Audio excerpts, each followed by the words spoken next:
D'abord, ce fut comme un étourdissement. Elle voyait les arbres, les chemins, les fossés. Rodolphe, et elle sentait encore l'étreinte de ses bras. Tandis que les feuillages frémissaient et que les joncs sifflaient. Mais, en s'apercevant dans la glace, elle s'étonna de son visage. Jamais elle n'avait eu les yeux si grands, si noirs, ni d'une telle profondeur. Quelque chose de subtil épandu sur sa personne la transfigurait. Elle se répétait « J'ai un amant, un amant !» Se délectant à cette idée comme à celle d'une autre puberté qui lui serait survenue, elle allait donc posséder enfin ces joies de l'amour, cette fièvre du bonheur dont elle avait désespéré.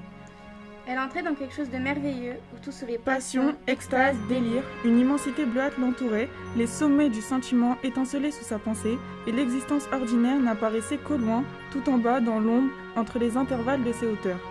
Alors, elle se rappela les héroïnes des livres qu'elle avait lus, et la légion lyrique de ces femmes adultères se mit à chanter dans sa mémoire, des voix de sœurs qui la charmaient. Elle devenait elle-même comme une partie véritable de ses imaginations et réalisait la longue rêverie de sa jeunesse, en se considérant dans ce type d'amoureuse qu'elle avait tant envie. D'ailleurs, Emma éprouvait une satisfaction de vengeance. N'avait-elle pas assez souffert ? Mais elle triomphait maintenant, et l'amour si longtemps contenu jaillissait tout entier avec des bouillonnements joyeux. Elle le savourait sans remords, sans inquiétude, sans trouble. La journée du lendemain se passa dans une douceur nouvelle.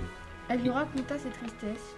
Rodolphe l'interrompait par ses baisers. Et elle lui demandait, En le contemplant, les paupières à demi closes, de l'appeler encore par son nom et de répéter qu'il l'aimait. C'était dans la forêt, comme la veille, sous une hutte de sabotiers. Les murs en état de paille et le toit descendait si bas qu'il fallait se tenir courbé. Ils étaient assis l'un contre l'autre. Sur un lit de feuilles sèches. À partir de ce jour-là, ils s'écrivirent régulièrement tous les soirs. Emma portait sa lettre au bout du jardin, près de la rivière, dans une fissure de la terrasse, Rodolphe venait l'y chercher et en plaçait une autre. qu'elle accusait toujours d'être trop courte.